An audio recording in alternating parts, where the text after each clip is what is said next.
여러분 안녕하십니까? 이번 주는 정치 강평은 이례적으로 한 주 쉬고 우리 사회의 예민한 문제로 부상하고 있는 이혼 문제, 그리고 간통죄 폐지 9년, 우리 한국 사회가 어떻게 인식이 변화되어 왔는가를 말하는 시간을 1부에서 갖고, 2부에서는 역사 문제로서 6.25 전쟁비사 20장면 중에서 5장면을 1부작으로 편성해서 논의하는 시간으로 갖도록 하겠습니다. 네. 최근 들어서 SK 최태원 대표와 노태우 전 대통령의 딸 노소영 씨의 이혼 소송이 있으면서 1조 3천억이라는 어마어마한 금액의 이 재산 분할액, 그리고 20억이라는 위자료가 많은 사람들의 입을 떡 벌어지게 만들었는데요. 대간절 최태원 씨는 무슨 짓을 했고 노소영 씨는 이에 대해서 어떻게 대응했는가 정도는 여러분들이 이제 다 알아요. 그래서 저는 이 시간에 이들의 이혼 문제를 얘기하겠다는 게 아니라 이들의 이혼 문제를 계기로 이 한국 사회의 부부 문제, 그리고 이혼 문제, 간통죄 폐지 9년차 벼려왔던 이 인식의 문제, 이런 걸 좀 진지하게 얘기하면서 우리 조상들은 조선시대에 이 부부의 이혼 문제를 어떻게 봤는가, 그리고 그때나 지금이나 이 유책주의와 파탄주의의 두 가지 견해가 맞서 왔다는 것을 또 확인해보는 시간을 갖도록 하겠습니다. 먼저 아까도 얘기했지만 재산 분할액이 1조 3,800, 그러니까 1조 4천억 가깝네요. 역대 최대 규모의 이제 재산 분할 판결이 내렸는데, 이렇게 많은 금액의 재산을 노소영 씨에게 주라는 판결이 내리는 근거로 노태우 대통령의 부인, 그리고 즉 노소영 씨의 어머니인 김옥숙 씨가 보관해온 약속어음이나 비자금 메모나 이런 것들이 이제 핵심 증거로 채택됐다는 이러한 문제가 갖고 있는 이 논리적 허술함, 이런 것이 이 법조 전문가들에 의해서 지적되는 것도 사실이에요. 한편으로는 이 부부관계를 일방적으로 깨고 가정을 파탄시키고 이 젊은 여자를 이혼시켜서까지 같이 살면서 아이를 낳고, 그 다음에 아주 전혀 미안해하지 않는 이 최태원의 다소 뻔뻔함에 대해서 분노하는 이러한 또 세간의 여론도 있고, 또 한편으로는 최태원이가 옛날 교복장사나 하던 선경이, 장학퀴즈나 후원하던 선경이 어떻게 이렇게 국내 2위의 기업입니다. 지금 사실 시가총액으로 삼성 다음이에요. 큰 기업으로 성장할 수 있었느냐? 그건 노태우의 정치적 위력이 영향을 준 게 아니냐? 말 그대로 이 정경 유착 또는 담합에 의한 게 아니냐? 최태원이 네가 누구 때문에 돈 벌었냐? 노소영 아버지 때문에 돈 버는 거 아니냐? 해가지고 그걸 가지고 저는 그거 방송에도 많이 나오고 유튜브도 크게 하는 한 젊은 여자 변호사가 완전히 그런 이야기를 막 하는데, 사실 그건 실제와 다른 이 세간의 오해였어요. 왜냐? 노태우 때 SK가 이렇게 이동통신 사업을 받은 게 아니거든요. 노태우 때 선정이 됐는데 그 당시 대통령 후보였던 김영삼이 노발대발을 해가지고 그걸 중단시켰지 않습니까? 그리고 김영삼 정부 들어서 그렇게 선정에 반대했던 김영삼이 정권 1년 때 아주 공개적인 입찰에 의해서 승자의 저주라고 불릴 만큼 많은 부담을 하면서 아주 투명하게 선정된 거예요, 실제로는. 그러니까 그러한 사실에 대해서 재판부는 잘 모르고 있지 않는가. 또한 최근 들어서 이 선경의 액면가를 100원인데 1000원으로 계산해가지고 일방적으로 노소영에게 유리한 판결을 했다는 사실을 재판부가 인정하고 판결문을 고치면서도 그 판결 내용을 이제 바꿀 수는 없었죠. 그러니까 이거에 대해서 또 여론이 분분하고 그렇기 때문에 이 재판은 끝난 게 아니다라는 생각이 들어요. 왜냐하면 이혼 재판은 뭐 1심에서 한번 굳어지면 2심 그대로 가고 2심에서 굳어진 것은 3심에서 99.9% 그대로 갑니다. 그러나 이 재판만은 여러 가지 문제를 안고 있어서 아마 대법원 이 재판에서 뒤집어질 가능성, 크게 바뀔 가능성도 많다는 것이 전문가들의 다수 의견입니다. 아까도 얘기했지만 뭐 약소금 그리고 비자금 메모 이런 것들이 핵심 증거로 채택되고 더더군다나 그 재판장이 그 일불일체제를 인정하지 않는 그 최태원이를 아주 도덕적으로 질타하는 말 그대로 이혼에서의 유책주의를 강하게 주장을 했거든요. 앞으로도 얘기했지만 유책주의나 파탄주의는 어느 한쪽만이 옳다고 할 수 없는 아주 인류 역사에서 아주 1000년, 2000년 이상 끌어온 이건 그 논쟁거리입니다. 그렇기 때문에 이 사건을 계기로 이 한국 사회의 간통죄 페이지 9년 이혼에서의 그 유책주의와 파탄주의 문제에 대해서 한번 생각해 보는 시간을 갖는 것이 저는 필요하다고 생각을 했습니다. 이 한국에서 이 간통죄가 폐지된 것은 아주 다른 나라에 비해서 늦어요. 9년 전입니다. 그래서 이 간통죄는 헌법재판소의 그 판결에 의해서 폐지됐지만 간통한 사람에게는 이제 이혼할 자유가 없어졌습니다. 옛날에 간통죄는 이혼을 전제로 고소하는 거거든요. 그 간통으로 이 감방에 가보면 간통으로 들어온 사람들이 상당히 이렇게 재미난 일들을 많이 연출해요. 여러분 일단 이제 구속되기 전에 경찰서 유치장에 있잖아요. 네. 유치장에 있으면 이쪽 방에는 여자들이 있고 이쪽 방에는 남자들이 있으면 이제 간통으로 들어온 여자하고 간통으로 들어온 남자가 한 20m 거리를 두고 다른 감방에 있잖아요. 그럼 막 누구씨 하고 부르고 막 사랑해 하고 막 이런 것들이 막 온 거예요. 제가 유치장에 있을 때 그런 일도 있어가지고 아주 많은 즐거움을 줬었는데,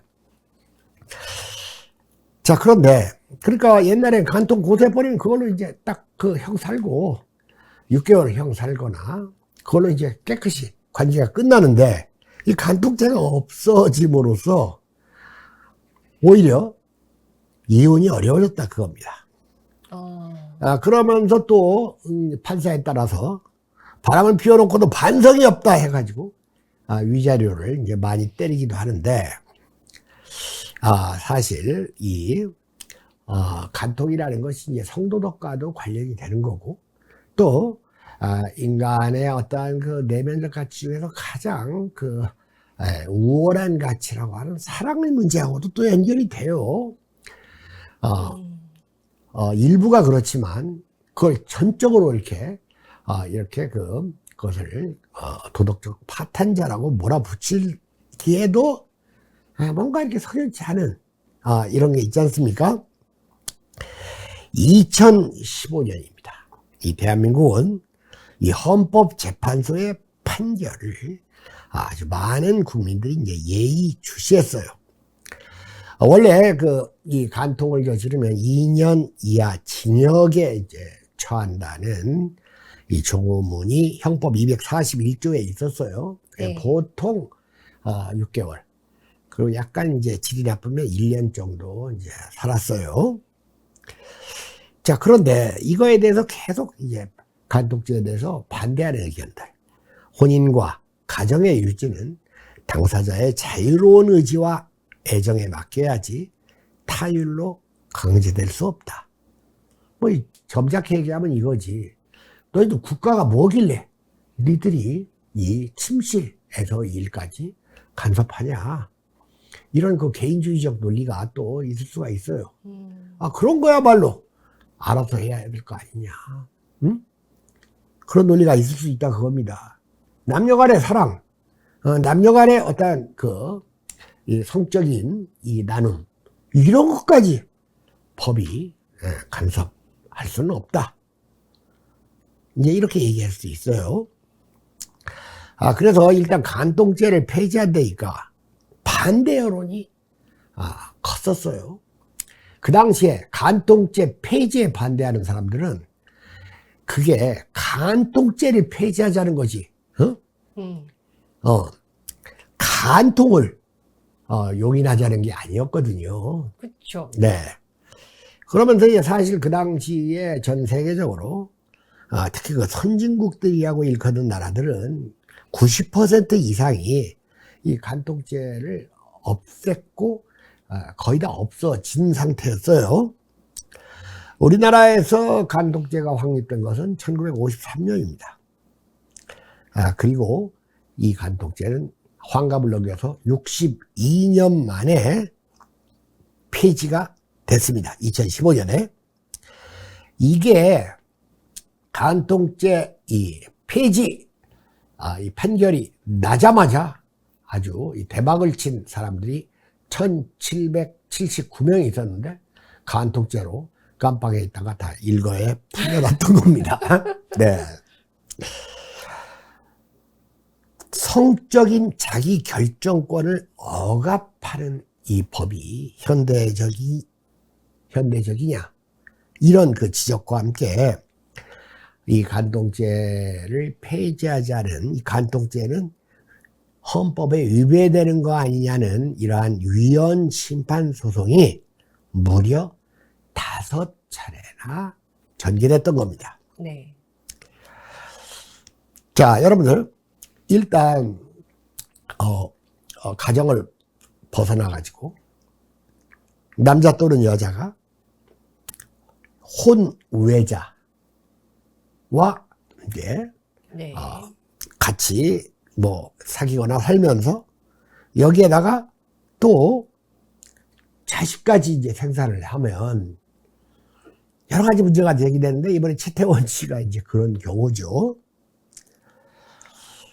자, 그런데 실제로 그 밖에 애인, 좋게 말하면 이제 이 가정 밖 애인인데 이제 그걸 이제 뭐 내연녀라고도 얘기할 수 있고 네. 그리고 이제 혼외 자식도 있는 남자가 있어요. 그런데 이 남자가 난 이렇게 됐으니까 이혼해야 되겠다 하고 이제 이혼 청구를 했던 일이 있습니다. 그런데 본처에게 준 고통을 생각해서 너는 책임을 져야 된다 해가지고 최종심에서 이혼을 허용하지 않았어요. 이혼 소송에서. 2심까지는 이혼 판결이 났나? 네, 최종심에서 패소를 했습니다. 그러니까 지금 이렇게 여기서 말하는 표현대로 하면 이 혼외 자식 그리고 가정방 애인 또는 내연녀를 둔 케이스가 바로 최태원이죠. 일단 이혼을 청구할 수는 있는데 잘못을 한 사람은 이혼 청구를 받아들이지 않는다. 네. 이걸 유책주의라고 합니다. 얀마 책임 있는 놈이 권리까지 주장해? 이런 논리죠. 이거의 반대는 책임 소재를 따지지 않고 한쪽이라도 원하면 이혼이 성립되는 파탄주의. 이러한 주의를 이제 파탄주의라고 합니다. 그 당시에 대법원은 간통죄 폐지에 파탄주의까지 도입되면 또 어떤 위험이 있느냐?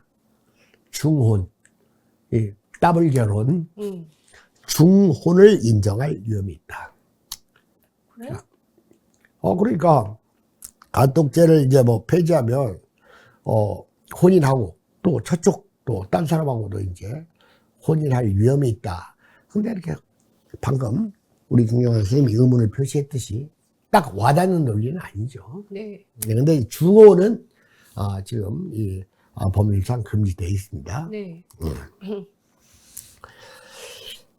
그래서 이때 아마 이 간통죄 지금 형법상 간통죄 시대별 변화 일지가 한번 가져오시 보여드렸는데. 지금 나와 있죠. 여러분들 한번 이건 제가 다 읽지는 않겠습니다만은 계속 이 간통죄를 합헌으로 인정을 해왔지 않습니까? 네.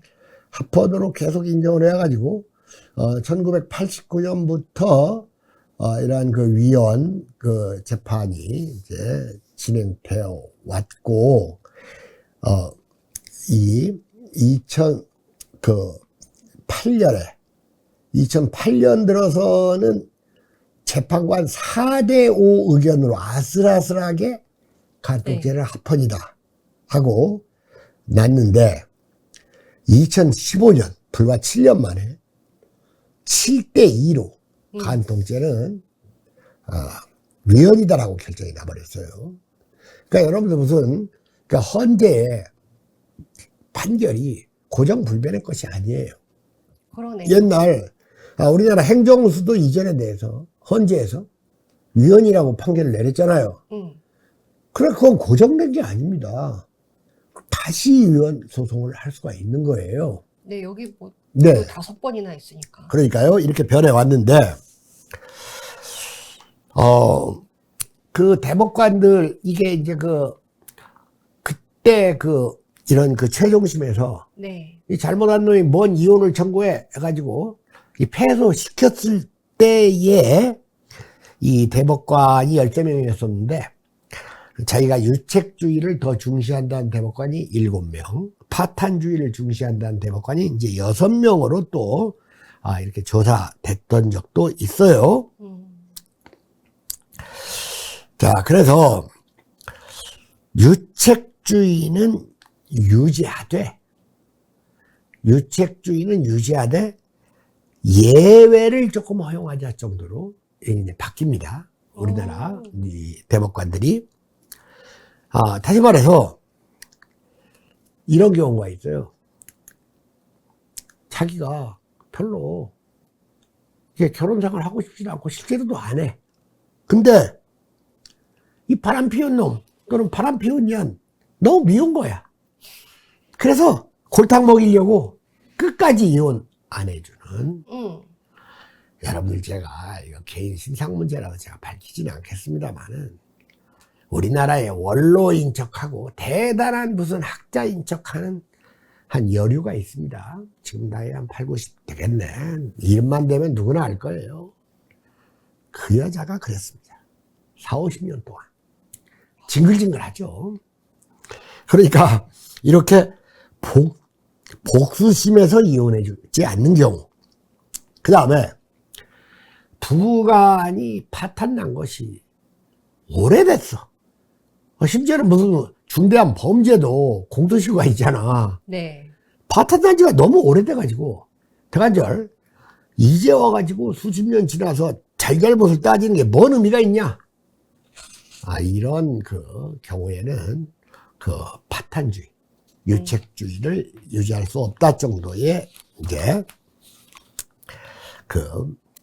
이 견해들이 대법관들에 의해서 이제 제시가 됐습니다. 그러니까 옛날에는 헌법재판소가 없을 때는 이제 대법관들이 판결을 했죠. 네. 자,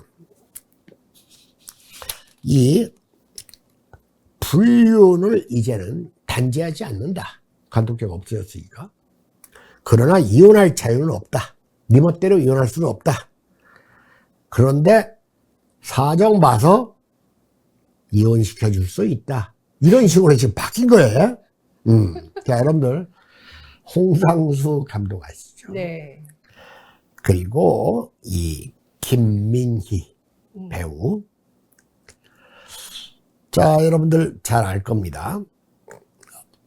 이 두 사람은 간통죄 폐지 직후인 2015년에 이 공개적으로 이 교제를 시작했어요. 그 전에 비공개적으로 했는지 어쨌는지 몰라도 간통죄가 폐지되니까 공개했어. 이들의 이제 그 애정 행각이 공개된 거예요. 그러나 홍상수 감독은 이혼하고 싶어 했지만 홍상수 감독의 아내가 이혼에 반대한다는 이유로 네. 이혼 청구를 기각했죠. 받아들이지 않았습니다. 여러분들 바로 그 해부터 이 지태원도 이것을 공개하기 시작했던 거예요. 바로 홍상수가 이런 일이 있고 나서 몇 달 후에 최태원 SK 회장이 모 신문사에 공개 편지를 보내요. 아마 세계일보인가 뭔가 잘 모르겠어요. 그러면서 노소영 아트센터 나비 관장과 성격 차이로 결혼 생활이 오래전 파탄났고, 이 성격 차이라는 말이 이게 황당한 논리예요. 세상에 성격 차이 없는 사람이 어디 있어요. 그죠? 네. 네. 성격 차이로 인한 불화로 해야 되겠죠. 늘 그런 얘기 하더라고요. 네. 성격 차이가 성격차다. 별거 중 다른 사람을 만나 혼외자가 태어났다. 이혼하고 새 가정을 책임지겠다. 이걸 공개했어요. 그러니까 태원이가 난 이해할 수가 없어. 지가 몇 번이고 가서 김수영한테 자기 사정을 얘기하고 사과하면서 해야지. 왜 이런 걸 신문사에다가 띄워? 그러니까 왜 외부에 먼저 해가지고. 자, 영화감독 홍상수와 배우 김민희 가 이제 공식 인정을 하고 나서 이 홍상수 감독은 가출을 합니다. 집을 나갔어요. 네. 우리가 이제 별로 안 좋은 이유로 집을 나갈 때는 가출. 그리고 형이상학적인 이유로 집을 나가는 것을 출가라고 하죠. 네. 네. 가출하면서 자기 아내한테 나도 이제 다른 사람과 살고 싶어. 당신도 다른 남자 좀 만나봐. 이렇게 이제 얘기를 했다고 해요. 무슨 영화 대사 같네요. 자, 여러분들. 일부 일처제는 확고합니다. 그리고 간통죄는 형법상 폐지했지만 민법상 여전히 불법입니다. 그렇죠. 그렇죠? 간통죄 처벌은 손해배상의 영역으로 전가됐습니다. 과거 경찰이 불륜 현장을 급습하고 검찰이 기소했다면 이제는 배우자가 직접 증거를 확보해가지고 민사소송을 벌여야 합니다. 이 결과 이 대박을 친 업자가 흥신소업자입니다. 네. 요즘 흥신소에 의뢰되는 이 사건의 55% 정도가 이른바 불륜이라는 거. 혼외 연애라고 좀 이렇게 순화시켜서 말할 수도 있어요. 이 불륜이라는 건 윤리가 아니다는데 윤리는 너무 광범위하잖아요. 저는 그냥 혼외 연애 정도로 이렇게 순화시켜서 얘기해도 된다고 합니다. 이게 불륜이란 말이 조금 그렇잖아요.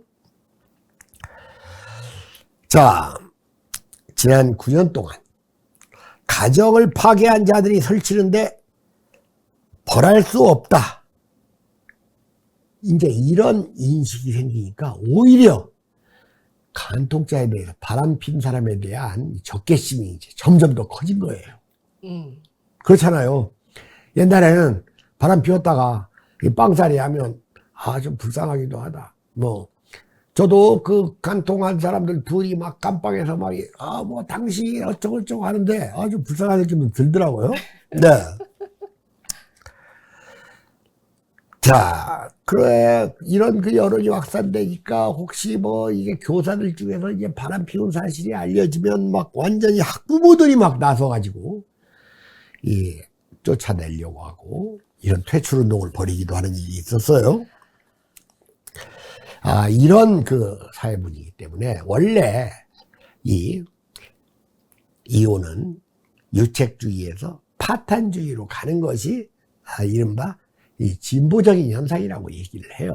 뭐 여기서 이런 진보는 무슨 진영 논리의 진보가 아니라 좀 개화되고 개인을 좀 더 중시하고 그 다음에 이렇게 이 비속한 가치를 가진 사람이 90%고 그 다음에 조금 진정한 가치를 가진 사람이 소수로 5% 10%라도 그 5% 10%를 좀 보호하고 자유를 준다는 쪽이 그야말로 우리가 이제 진보라는 말을 뭐 여러 가지로 얘기할 수도 있겠지만 좋은 쪽으로 얘기하면 인간의 자유가 이제 확산되는 이 현상, 부작용이 없는 가운데 적은 가운데 할 수가 있겠죠. 여론이 이제 이러니까 우리나라 재판관들은 뭐 법리에 따라 말로만 법리에 따르지 실제로는 여론에 따르잖아요. 네. 자, 여러분들 최태원 회장과 노소영 씨는 노소영 씨가 이혼을 청구했어요. 그래서 이제 이혼을 하게 됐습니다. 네. 다시 말해서 너의 이혼을 허락하노라 하면서 재산 그 분할 대신 신청이죠. 이제 대가를 치러라 하면서 이 항소심에서 위자료와 재산 분할 규모가 1심보다 23배로 늘어났습니다. 이 판사는 이 동거인을 공개석상에 세운 점 등을 들어서 반성하는 모습이 없고 일부 일처제를 존중하지 않았다고 꾸짖기까지. 나는 판사가 이 피고인들 꾸짖는 것 보면 가소로워요. 지가 뭐야 대관절? 피고인의 아버지야? 아버지도 성인이 된 자식들은 공개적으로 꾸짖으면 안 돼. 판사! 당신들은 법률에 의해서 판단하면 되는 거야. 아무튼 그야말로 이걸 보고 법조계에서는 간통죄 이상의 괘씸죄를 내린 것 같다는 말도 있었어요. 이렇게 된다는 건 최태원의 처신이 좀 너무 좀 의지치 않고 치사하고 뻔뻔한 건 사실이지. 또 하필이면 최태원이가 내 고등학교 후배인데 보니까 또 뭐 후배도 아니더구만. 왜냐면 최태원이가 내가 다녔던 고등학교 올 때는 시험 봐서 온 게 아니라 이거 뺑뺑이 돌려가지고 왔더구만요. 대충 이 학계에서는 이 파탄난 혼인을 국가가 강제로 유지시키는 게 사실은 인간의 존엄성과 행복 추구권을 저해야 한다는 시각이 더 많습니다. 그래서 OECD 회원국 중에서 유책주의를 유지하는 것은 한국뿐입니다. 일본 같은 나라도 1985년에 파탄주의 쪽으로 그 선택을 바꾸었어요. 그리고 이 유책주의, 이것이 결혼을 이렇게 망설이게 만들고 결국 혼인과 이 출산 기피로 이어진다는 논리도 있어요. 그런 논리도 있구나. 네. 그리고 이제 이런 것들이 먼저 있었던, 파탄주의를 선택을 합니다만은 이것이 민사적 그 불법성이 사회 전반에 만연되어 있는 이런 나라들은 이미 이제 그런 것들 너무 법제화해가지고 이혼 한 번 하면 망한다는 인식이 네. 이제 뭐 유럽에 많이 있지 않습니까? 호주가 뉴질랜드 쪽에 네. 있어요. 유책주의를 해서 이제 이혼을 허락을 안 하면 이 부부였던 사람들끼리의 이 증오, 이것이 그냥 너무 오랫동안 미제 사건이 되는, 해결되지 않는, 죽을 때까지 그러다가 죽은 사람도 있잖아요. 그래서 당장은 이 파탄주의에 대해서 반감도 있지만 왜 전 세계적으로 이른바 선진국이라는 나라들이 이 파탄주의 쪽으로 가면서 이혼할 자유는 주되 위자료와 재산 분할권을 늘려가지고 피해자를 보호한 쪽으로 가야 된다라고 이제 주장들이 제기되는데, 문제는 이혼하는 사람이 돈이 있어야지 돈을 나눠줄 게 있지. 그렇지 않습니까? 자, 여러분들 500년 전 조선시대 우리나라에서는 그 이혼의 문제를 어떻게 논의했는가를 한번 보도록 하겠습니다. 이건 제가 조선왕조실록을 이제 이렇게 통독하다가 따온 겁니다. 네. 그 당시에 영의정 정창손 1482년입니다. 성종 13년 영의정 정창손과 성종이 주고받은 대화입니다. 1482년이면 지금부터 무려 540년 전이네요. 그런데도 오늘날의 한국 사회의 이혼 논란과 거의 똑같습니다. 먼저 이 성종 전에 그 예종이 있었죠. 네. 잠깐 왕을 했던 그 예종의 아들 제한대군이 있었어요. 그러니까 대군이니까 원래는 그 왕이 서열, 계승서열의 1번이었어. 그런데 그때 예종이 이제 갑자기 이제 서거했잖아요. 붕어했을 때 이 제한대군의 나이가 4살밖에 안 됐었어요. 그러니까 왕위를 계승할 수가 없죠. 그래서 이제 왕이 못된, 그 대신 이제 그 성종이 이제 뭐 성종이 어떻게 해서 왕이 되니까 자세히 얘기하지 않겠습니다. 어쨌든 자산군 한명회와 그 대비에 이제 그 협약으로 성종이 왕이 되니까 이 성종은 좀 미안할 거 아니야. 원래 제가 됐어야 되는데 나이가 어려가지고 내가 됐다, 이런 것도 있어요. 그런데 원래 이 왕이 됐어야 되는데 이 왕이 못 되면 그 사람의 삶이 행복할 수가 없죠. 그 사람이 말 그대로 이 수명을 누리기만 해도 왕이 굉장히 괜찮은 사람이에요. 네. 대부분 죽이잖아요. 북에서도 뭐 이렇게 또 다른 아들이 있거나 그러면 항상 문제가 되잖아요. 지금도. 네. 옛날에도 마찬가지인데 성종이야말로 정말 이 민주주의의 화신과 같은 그런 그 군주였잖아요. 네. 그런데 이 제한대군이 이제 성장을 해가지고 결혼을 했는데 결혼 생활이 안 좋았어요. 그러니까 이제 이혼을 하려고 했던 겁니다. 물론 이렇게 결혼 생활이 안 좋은 책임은 제한대군한테 있어요.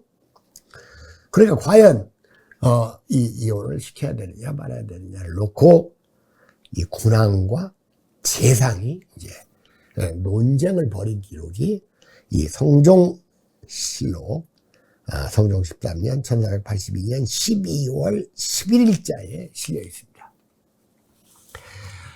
자, 그때 영의정 정창손이 말합니다. 즉 이혼은 네. 대군의 이혼은 중한 일인데 쉽게 할 수 없습니다. 불순한 자치가 드러나지 아니하였는데, 대군한테 잘못이 있다는 말은 안 하고 대군 부인이 잘못한 게 없는데 네. 갑자기 이혼하게 하는 것은 옳지 못할까 합니다. 일리가 있죠. 자, 그런데 성종 보세요. 대군의 성품이 본래 고집스러워. 대군을 이제 대군보다 높으니까 대군을 비판할 수 있죠. 대군의 성품이 본래 고집스러워 깨닫고 이해하기 어려운데, 이렇게 전제해놓고 반목함이, 부부가 반목함이 이 정도인데 이혼하게 아니할 수 없다, 이렇게 얘기를 합니다. 이혼을 승인할 수밖에 없지 않겠니? 그렇죠. 불가피하다. 자, 여러분들, 제가 얘기했던 정창손은 유책주의자고 성종임금은 파탄주의. 파탄주의를 비역했다는 걸 알 수가 있죠. 네. 다시 말하자면 정창소는 이혼은 중대한 일이고 제한대군의 부인 박씨에게 잘못이 없다. 그러므로 이혼을 허용하는 것은 부당하다. 책임은 남편에게 있는데 남편이 일방적으로 이혼을 하자고 해서 시켜줄 수는 없는 노릇이다. 이게 이제 유책주의의 논리고, 송종은 남편 제한대군이 골 때린 놈인 건 사실이지만 이미 파탄이 났다. 즉 반목함이 이와 같다. 어떻게 하겠느냐? 응? 그러니 이혼을 허용해야 된다. 해서 파탄주의의 논리를 펴고 있는 거예요. 요즘 이 대법관들보다 훨씬 언어가 세련됐죠. 이때 성종 나이가 30도 안 됐을 때예요. 그치. 어린 나이에 예. 즉위했으니 13년밖에 안 됐으니까. 자, 다시 말하건대 유책주의는 혼인 파탄에 책임이 있는 자는 이혼을 청구할 수 없다는 제도예요. 다시 말해서 부정을 저지른 배우자의 이혼 청구를 엄격히 제한해서 가정 파탄에 아무런 책임이 없는 배우자를 보호해야 된다는 제도입니다. 이에 반해 파탄주의는 혼인관계가 사실상 회복될 수 없을 만큼 파탄났다면 책임과 상관없이 이혼을 허용해야 된다는 제도입니다. 1965년 9월에 한국의 대법원은 혼인생활을 파탄낸 책임 있는 남편은 이혼을 청구할 수 없다는 판단을 내렸는데, 이것은 파탄의 책임이 있는 배우자가 이혼을 청구할 수 없도록 한 유책주의를 공식적으로 채택한 최초 판례입니다. 1965년이에요. 이 판례 이후에 한국 법원은 유책주의의 입장을 유지해 왔는데, 시대가 변하면서 누구에게 잘못이 있는지를 떠나 현실적으로 혼인 생활을 이어갈 수 없고 부작용만 계속 나타나니까 이혼을 인정해야 한다는 파탄주의를 적용하는 쪽으로 이렇게 변화해 가고 있었어요. 이에 따라서 아까 얘기했듯이 한국 대법원은 유책주의 원칙 하에서 예외적으로 파탄주의 적용 이 범위를 이제 예외를 늘려오는 네. 방식을 취했죠. 아까 얘기했듯이 2015년 9월 15일 바람을 피우는 등 결혼 생활을 깬 책임이 있는 배우자는 이혼 청구를 할 수 없다며 유책주의에 대한 기존 판례를 유지했고, 하지만 이때 대법관 13명 가운데 6명은 결혼 생활이 이미 파탄났다면 실체 없는 혼인관계를 해소하는 게 맞다 해가지고 이 반대 의견을 냈어요. 이렇게 됨으로써 유책주의와 파탄주의를 둘러싼 사회적 논의가 계속 되게끔 만들었어요. 자, 여러분들 500년 전의 이혼 논란이나 요즘의 이혼 논란이나 차이가 없죠. 네. 물론 이 성종이 이 사대부들의 공론과는 달리 제한대군의 입장을 두둔한 데에는 개인적인 연민도 작용했을 거예요. 여기서 성종과 정창손의 의견에 어느 것에 동의하는지는 여러분 각자의 생각이 이제 결정을 할 것인데, 저는 성종 쪽으로 그래도 나아가야 되지 않는가 하는 이 생각을 하고 있습니다. 네. 자, 여러분들, 가정 문제를 국가가 심판한다. 가정 문제라고 했지. 여기는 아주 개인적이고 사생활적인 이런 문제가 이제 개입되어 있죠. 자, 여러분들,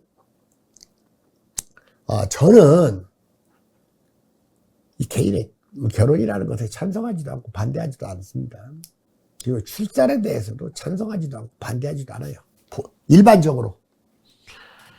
그래서 누가 결혼했다고 해서 결혼 축하해주고 싶지도 않고, 내가 보기에는 하면 안 될 것 같은 사이인데 하는 사람이 반이고, 뭐, 그런 데로 살 것 같다는 사람이 반이에요.